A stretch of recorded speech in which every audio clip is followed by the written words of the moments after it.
So, in the previous video, we saw that the best fit line does not actually pass through all the data points within uncertainty. It doesn't pass through all the data boxes. When you get a case like that, the obvious question to ask is, how much bigger should your error bars be? Well, first of all, to answer that question, find the one that looks like it's the furthest off. Probably this one. You can change the zoom and move around the screen to find this guy.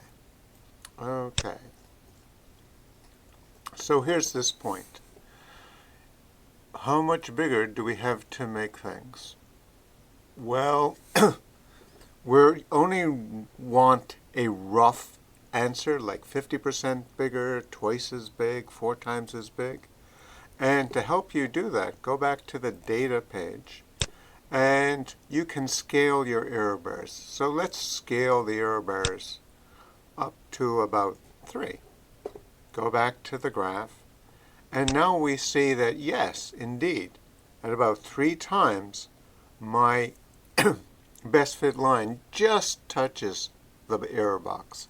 So now all my data points do in fact agree.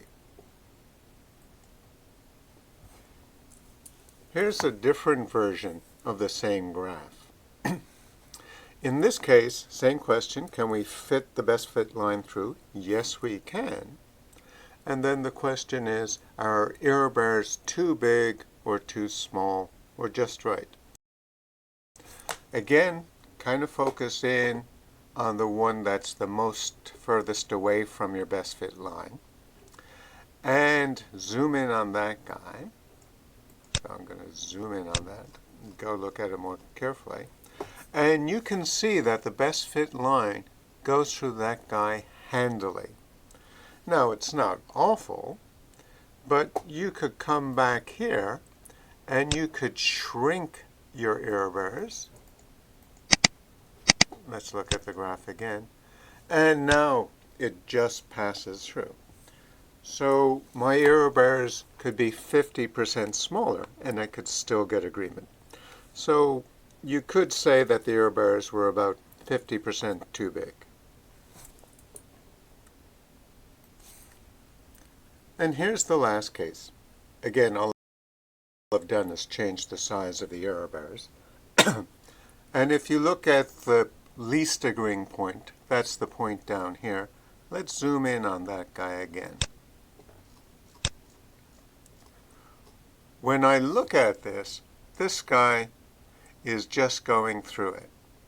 So overall, for this data, I would say that the estimate of the uncertainties here are good, right?